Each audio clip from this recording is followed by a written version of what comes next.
Ryan, welcome. Thanks for being here. Yeah, thanks for having me.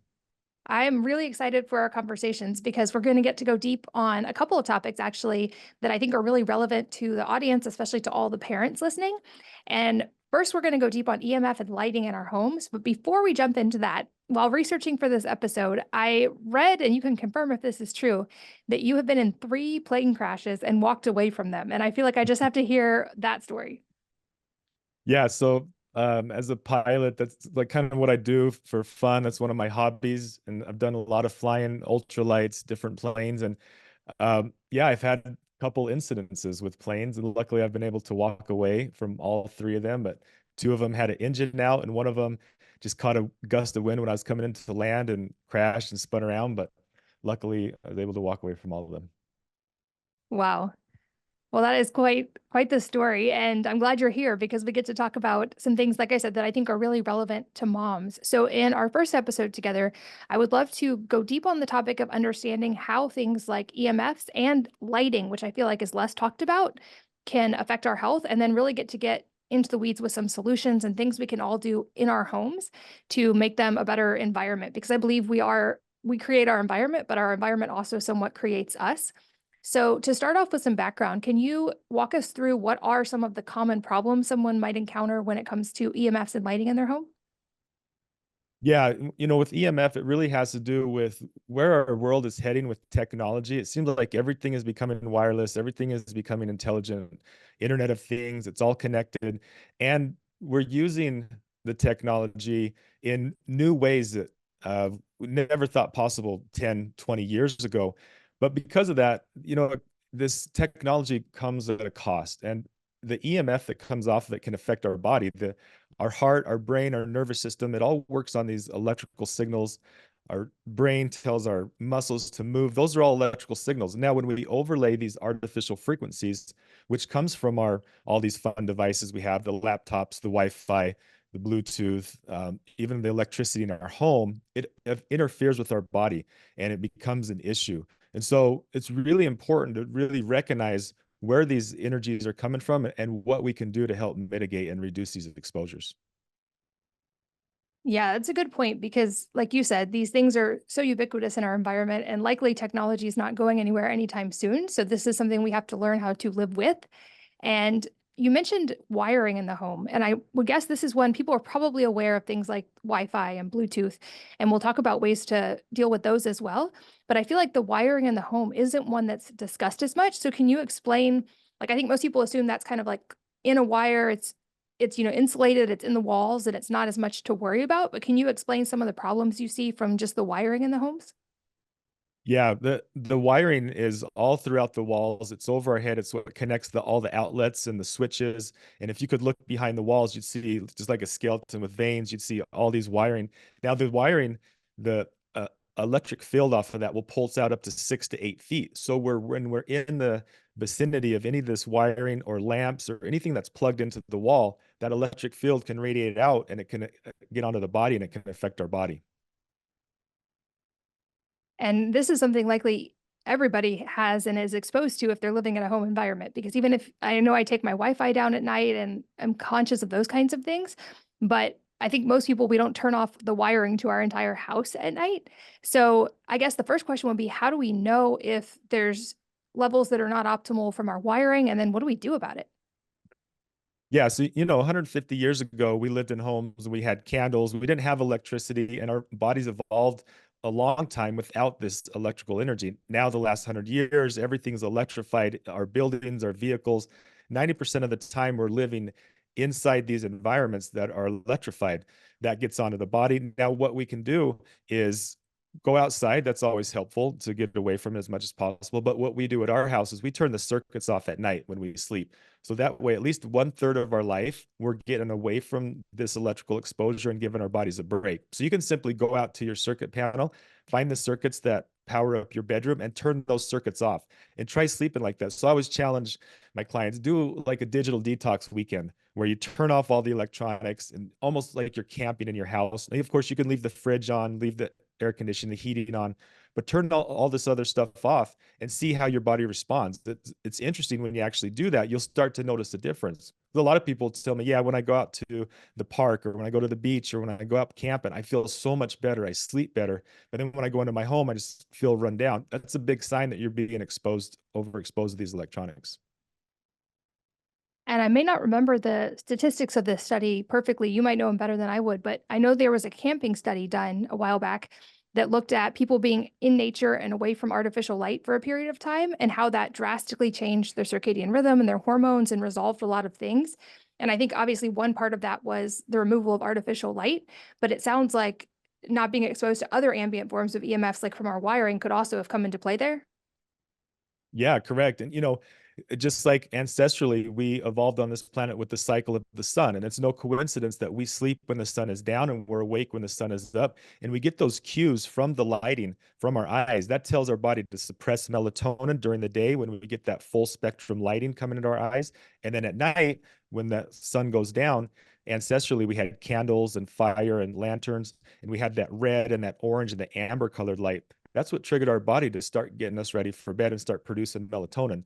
The problem is now the sun goes down, and what do? We turn on all these lights, we turn on the TV, we jump in front of our laptop, or even worse, our phone. We lay in bed with our phone for 30 minutes before bed, and we get all this blue light into our eyes. That's tricking the body. That's telling the body, hey, it's actually daylight outside. We're seeing a lot of bright light. Let's suppress that melatonin. Because of that, people's sleep cycles get messed up. Their circadian rhythm gets thrown off. We can chalk that up as even more reasons spending time in nature is so beneficial. I know, like, it's funny that we keep having studies that need to confirm what we probably have always known as humans, is that we're meant to live, like you said, in harmony with nature and get the exposure to the natural light cycles. And that's a perfect transition, I think, into talking about lighting, because I've said enough times that people are probably tired of it, that getting morning sunlight as soon as possible after waking up is one of the best free things we can do for our health. And we all have access to that. Even on a cloudy day, it's so beneficial. But there's a lot more that goes into this. Like you said, the artificial light at night, even things like we can get into the color and the spectrum of light at different times of day. But can you kind of give us a primer on light exposure and maybe the negative sources we're exposed to and or beneficial sources we can seek out? Yeah, so part of my training is in the study of building biology, and one of the main ethos with that is that we want to connect with nature as much as possible and use nature as the golden standard. So if we can mimic what the sun is doing when it comes to lighting, then we're going to be a lot better off with our body and our circadian rhythm. But one part of the lighting that we don't think about is the flicker rate. So the sun has a consistent glow, fire has a consistent glow, so do candles. But our new LED lighting, the energy efficient lighting that we have in our homes, is not consistent. It's actually flickering really fast. So it's on for a little bit of time, it's off for a little bit of time. And that vibration of that strobing effect really affects the body. In fact, a lot of people can get really sensitive to that. And so the best thing to do is, what is the sun doing? If it's out overhead and it's bright in the middle of the day, that's the type of lighting we want. The overhead light, the bright, the full spectrum. If the sun is going down and we're seeing those red colors and the amber colors like the sunset, that's when we want to start toning down our lights. And you can switch over to more lamps that have the amber colored lights. And then at night, right before bed, we want to stick to more of the red light and the really low. So the color, the intensity, but also the direction of where the light's coming from all plays a part in how it affects the body. Yeah, that makes so much sense. And I want to unpack a couple important things. I think you just touched on. One is being the flicker rate. I feel like this isn't as talked about. And for people who are curious, if your lights have flicker, one thing I found was if you put your phone on slow-mo and just record a video of your light and then play it, it will show you if it's flickering or not. And when I did that, I was shocked that even some of the lighting in my home that was labeled as like natural spectrum still had a lot of flicker. And so I slowly switched out to flicker-free bulbs. I think also what you said is really important about the angle, because this is not talked about very much either. Like even people who are avoiding bright light at night might still have overhead lighting. And I noticed a difference when in my home, I switched out to, like you talked about, those full spectrum bulbs in all the ceiling lighting, but then lamps at night that are eye level or below that have those more amber bulbs or even red bulbs, because that mimics, I would guess, like we see red light from sunset, from fires, from that kind of thing, but they're never above us. whereas bright light's always coming from up high. And so from what I've read, there's actually receptors in our eyes that respond differently to both the intensity and the angle of the light. And so that's why that's important. Is that right? Yeah, you're absolutely correct. Couldn't have said it better. Yep. So then is that like kind of the optimal way to deal with that, is to just create that circadian environment with lights that sort of turn on at sunset that are lower intensity, lower level, and lower height? Yeah, if you're building a home from scratch or doing a full remodel, there's really cool system called color beam lighting, which is all low voltage, it's low EMF, and it tracks what the sun is doing and automatically changes the color and the intensity as you go through the day. It does it for you. Now, at our house, we have the overhead bright lights, the can lights that we use during the day. Once the sun starts to go down, those go off, and now we have lamps that we turn on that are more eye level. And then even as we go towards bedtime, we switch over to even more of the red colored lights. And of course, in the middle of the night, I have motion sensor lights in the bathroom that are just full red. If we need to use the bathroom, we turn those automatically turn on. It won't mess up their circadian rhythm. So maintaining your house and kind of setting up your home that way and then doing it manually is really the first easy step. That makes so much sense. Yeah, I do something very similar. And I know, like you said, it's ideal to not even look at our screens or have phones on at night. But with teenagers who drive now, I find I sometimes need to be able to just know when they're getting home at night. So, one other thing I've done, and I'm hoping this is helpful, is to put that red filter on my phone so that after dark, when the sun goes down, it switches to red. So, I still try to avoid my phone. But if I have to look at it to see where kids are, is that a way to at least reduce some of that bright light exposure? Yeah, no, that's a great tip. And you can do that on your laptop too. So Apple is really good with that. You just go into display, go into settings, and it's called, I believe it's called night shift. And you can set it so that from sunset to sunrise, it will take out the blue light on the laptop and your phone. Got it. That makes sense. And I'll try to find a link to that tutorial and put it in the show notes as well. Are there any other sources of either EMFs or lighting exposure that are not optimal that we may not even think to address?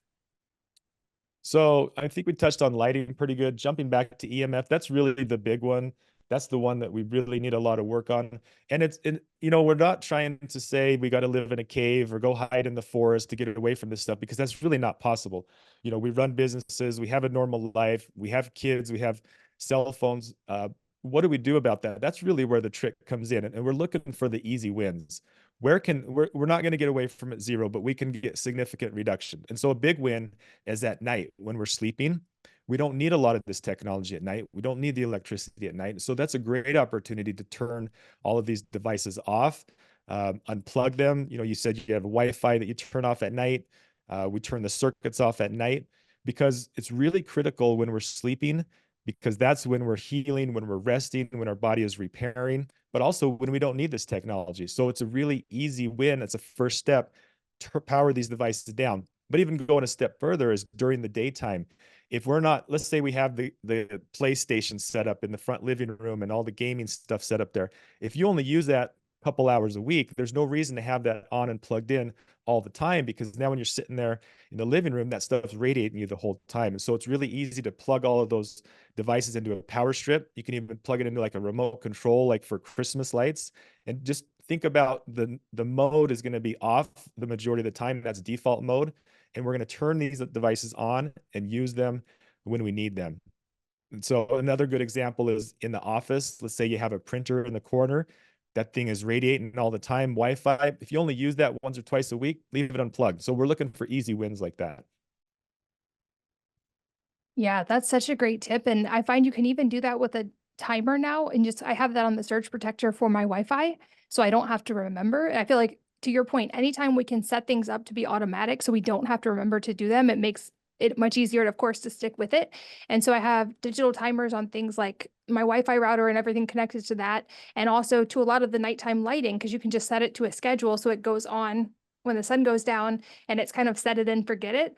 The funny part is it took me actually having pet reptiles to learn that, because they have very specific lighting and you have to actually be very careful about how much light, what time of day and all that for them to thrive. And I thought, of course, if this matters to animals, it would matter to us as well. And I have all these digital timers set up to keep these reptiles happy.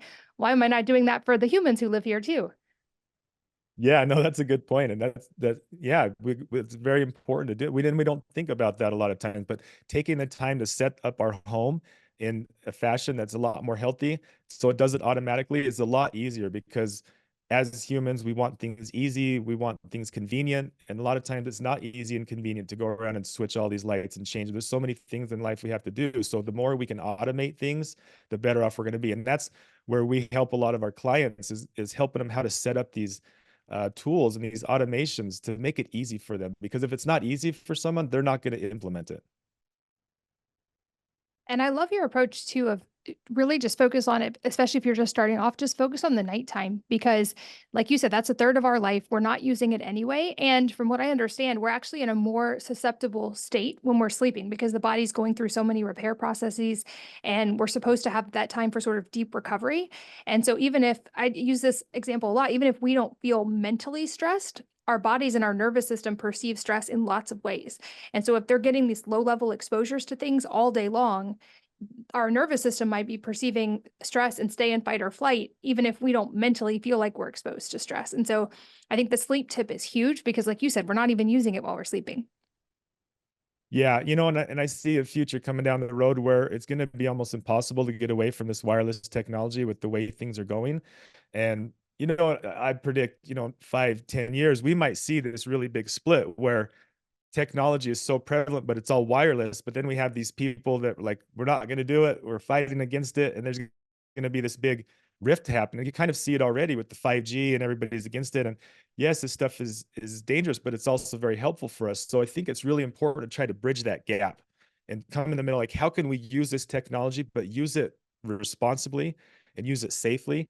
And anytime we can hardwire a device, it's going to be a big win. So if you're using a device like a wireless speaker and it has the capability to plug the headphone jacks into it and you can run it from your phone, take that option. Or if if you need to listen to headphones, make sure they're wired and don't use the wireless ones. I'm on my laptop many hours during the day. Most people are. And so I hardwire my laptop to my router so that I'm not getting that exposure. I can turn my laptop on airplane mode and just use the wired function. So anytime we can get those little wins, it's going to be huge for us. And so even moving into the future, we really need to be more conscious about this stuff and really get these small wins when we can. That makes sense. And bringing up the headphones, I'm like you, I'm wearing wired headphones while we're recording this. But I see so many kids, especially these days, with AirPods in all the time. Even coaching track, I see kids running with AirPods in. And it seems like that's obviously not ideal. But can you kind of rank like if we're only going to 80/20 it and really focus on the really big exposures and those easy wins like you talk about, where would we start? Like I would guess AirPods might be on that list, but what are the other big ones we can just eliminate right off the bat? They are. I'm saying this might be shocking to people, but I would rather see my kids smoking a cigarette than using AirPods because the studies and the science that are coming out, you're putting these high electronic devices right near the brain. So when they're in the ear, they're literally inches from your brain and they're high power all the time. It's not just if a phone call comes in, not just if you're listening to music. It's constantly transmitting from one device to the other through your head and then from that device down to your phone. So it's really, really important to focus on the devices that are near the body. A lot of times my clients call me up and they say, hey, I'm really worried about this 5G tower down the road or the cell towers. And yeah, you should be, that's fine. But then I go into their house and start doing testing and I see the kids with the AirPods and I see the wireless headphones and I see they're on their laptop and their iPad and their phone. And those devices that are near the body, because it's all about proximity. How close you are to these devices is going to determine how much exposure you're getting. So the cell tower quarter-mile away, yeah, it's exposing you, but not even close to what the cell phone that's in your hand or the earpods in your ear. So think about all the devices that are on your body and start with those first. That's the first place you want to start. And then start going working your way out from there. And then look around you. What's in my 8-foot bubble around me? Is there any devices, anything plugged in, anything electrified or wireless? And let's focus on those second, and then we can worry about the outside stuff later. Got it. So proximity is important. And it seems like there's even a big reduction, even just a little bit, we can move those things out of our environment. Like you said, even if we have to take phone calls as part of our daily life, for instance, if we're using wired headphones and our phone's a couple feet away, from what I've read, at least, even just removing it from your direct contact with your body or just a couple feet away, sort of drastically, it doesn't remove, but it drastically reduces the amount of exposure you're getting. Is that right? Absolutely. Yeah. So for example, if I have my phone and I have it up next to my head, I'm getting in the millions range of EMF exposure per microwatts. exposing my body. Just by holding it out here in my hand a foot or 2 feet away, that drops down like 90%. And then I move it, across the room 4 or 5 feet, that reduces it another 90%. So it drops off exponentially as it moves away. So what I do is if I'm in the car, I'm on a phone call, I'll use my plug-in headphone adapters, and I'll set my phone up on my dash so that the phone is about 4 or 5 feet away from me. And then I'm talking through the headphones and I'm keeping that away from the head. Never ever want to put your head right next to the phone. Always keep that distance if you can. Got it. What about, I know this has become more popular lately. What about grounding? Like, for one, that could just be as simple as going outside barefoot and directly touching the earth, or something like a beach or a body of water. And I know there's now all kinds of grounding devices as well. What's your take on all that? Yeah, that's a good topic. And I actually did a podcast where we got into this a little bit and it caused a little bit of controversy because what I've noticed with my testing is that there's a lot of people using these grounding mats, but they're plugging them into the outlet. Now, when I've done a lot of my testing on the grounding of the outlets of people's homes, a lot of times there's dirty electricity on the circuitry because it's running right next to a lot of the other wiring. It's connected in the box, in the power box to the circuitry. And so if there's any interference on the line in the house, it's going to show up on that grounding circuit. So to bring it back, grounding is very, very beneficial, but I would rather call it earthing, because when we call it earthing, then our body's like, okay, let's go out and touch earth physically. Let's put our feet on the grass. Let's walk on the beach. Let's even, I just saw a video of this guy YouTube, and he was walking down the street in LA. He's like, I'm grounding, I'm on the concrete. And yeah, you're getting, I mean, it might be nasty what you're walking in, but at least you're grounding. But there is a lot of really good beneficial therapeutic benefits to grounding yourself to earth.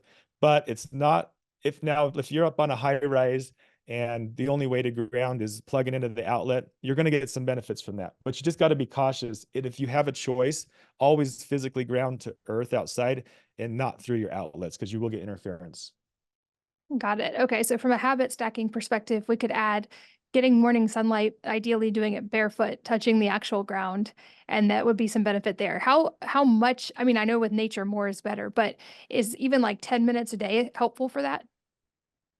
Yeah, is as much as you can, any of this type of health stuff, the more we can. I always like to look at it. The decisions that I make throughout the day is going to either point the needle towards health and longevity, or it's going to point the needle towards disease and cancer. And so every little decision I make, do I choose to go eat a piece of pizza, or do I choose to go eat a chicken breast with some rice and a salad? Every little decision I make is going to move the needle one way or another. So if I want to get up in the morning, go watch the sunrise, drink a nice smoothie, put my feet on the ground, that's all going to move the needle in the right direction. So any of these decisions we make throughout the day, you got to think of it in that mindset. And when you do start thinking about life and decisions that way, it makes it really easy, because it's all about the little small decisions. They all add up during the day. And you mentioned testing. Can you walk us through EMF testing and how someone might know if they have big issues in their home or what they need to focus on addressing first? Sure. Yeah, I would say, anybody that's serious about EMF, is a good idea to buy an EMF meter. The Safe and Sound Pro 2 is a really good one that people can get for radio frequency. It's a couple $100. You can get it on Amazon, and that's going to tell you the levels that are coming off of all your different devices and the levels in all the areas throughout your house. But if you want to look at more of the magnetic fields and the electric fields, the Trifield 2 meter is really good. It's about $180 on Amazon. Because I want to point out, when people talk about EMF, a lot of times they get it all combined together. EMF is actually three separate things. The E is the electrical field, and that comes off the electrical wiring. The M is the magnetic field, and that comes off of motors, appliances, high voltage power lines, the power grid. You turn the blender on, it's going to put a magnetic field. Then the F is the fields, or I like to think of those as the frequencies. And that's coming off of anything that's transmitting data wirelessly over the air. So there's three different types of EMF, and we measure them with three different meters. And like for clarity, I would love to know, are there instances where these types of fields can also be beneficial? I know not the ones we're talking about from Wi-Fi and AirPods and such, but I've read like certain places on the planet have certain magnetic fields that are actually supposed to be beneficial for the body. Or now there's devices that seem to support, or they claim to support the body by creating positive fields. And we talked a lot about the negative ones. Are there positive ones as well? Yes, so the Earth has its own heartbeat its own resonant frequency. It's called the Schumann resonant frequency, and it's about 7 point something hertz. I used to live in Phoenix, and we used to go up to Sedona all the time. So it's kind of like a hotspot for these vortexes and these energies.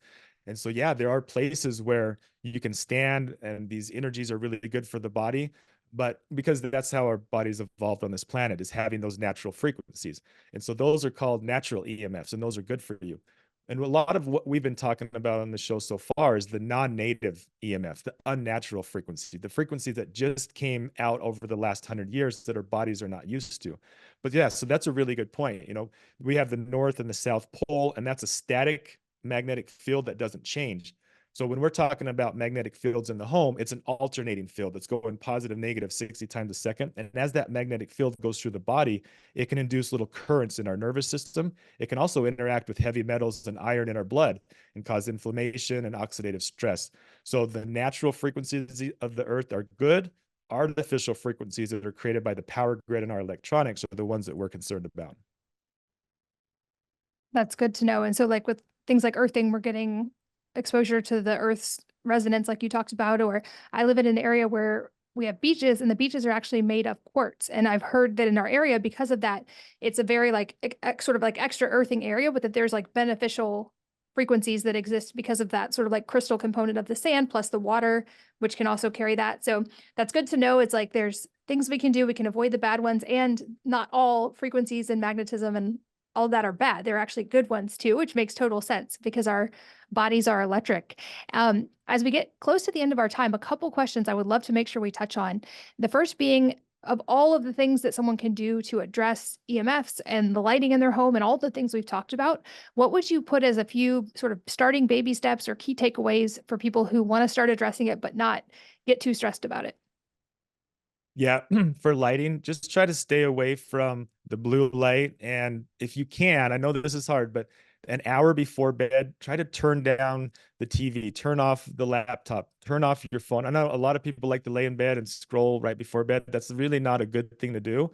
Try to stay away from the electronics before bedtime. And then, of course, always try to mimic what the sun is doing. If the sun is down, let's keep the lighting levels down. Let's keep it more in the amber and the red colored lights. So mimic the sun as much as possible and get as much natural sunlight as you can during the day. So if you can do those things with lighting, that's a huge win. Now, when it comes to EMF, just the main thing, if you're not using a device, unplug it, turn it off, put it on airplane mode. And if you can't do that, then distance yourself. Like for example, I'm on a podcast talking to you right now. I don't need my phone. It doesn't need to be in my pocket. It doesn't need to be even on. So it's on airplane mode.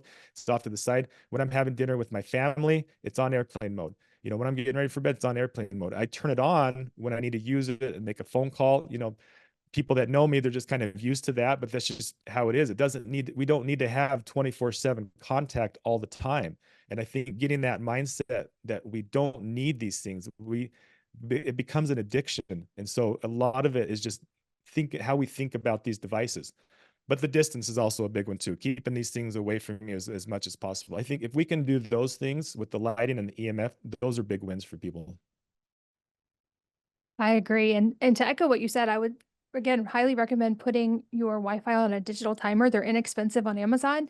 And I find even don't just wait till bedtime to turn it off. I found, especially with teens in the house, if the Wi-Fi goes down much earlier, like 6 or 7, it leads to typically more family time as well because people aren't on devices. And then we have a rule that I built a charging drawer in my kitchen. So all devices live in the kitchen and not in our bedrooms. And so that way there's not the temptation to be on the phone or to be looking at a screen right before bed. I forget who said it, but someone recommended sort of like a 3-2-1 approach of at minimum, stop eating 3 hours before bed, stop drinking water 2 hours before bed, and stop that artificial lighting as much as possible, at least an hour before bed, or, bonus points if you stop all of them earlier than that. But I think that's a great, great starting point. And I also know you have a tremendous amount of resources available on your own website for people and learning how to navigate this and ways they can improve their homes. Where can people find that and keep learning if they're interested? Yeah, so at Test My Home for Instagram, we're always posting a lot of good content, teaching. That's where we try to reach the most people. We answer questions. Our website, we have a lot of good information at testmyhome.com, and we have some training videos. We have a whole course training series that we can give a code for your listeners to get a really good discount on that. So that kit includes an EMF meter, a mold test kit, water test kit, air quality meter, and you get to keep this stuff. And the whole point of this course is to teach people how to take control of their own environment and really get an idea of what is going on in their home. And it comes with the training video and then also some access to me with some Zoom calls to really walk you through exactly what to do. And then we do have our in-person testing that we do with people as well. But really, the podcast, the Instagram, the training course, that's where people are getting most value. I'll make sure all of those are linked in the show notes. And for you guys listening, make sure to tune in. We're going to do another episode that goes deep on some other topics related to how to create an optimal environment in your home. But Ryan, for today, thank you so much. I think this is such an important topic, and I really appreciate your perspective on highlighting the things we can focus on, coming from a place of empowerment, not fear, and the little changes we can make that start to make a big difference. So thank you so much for your time. Yeah, thank you again. Appreciate it. And thank you for listening. And I hope that you will join me again on the next episode of the Wellness Mama podcast.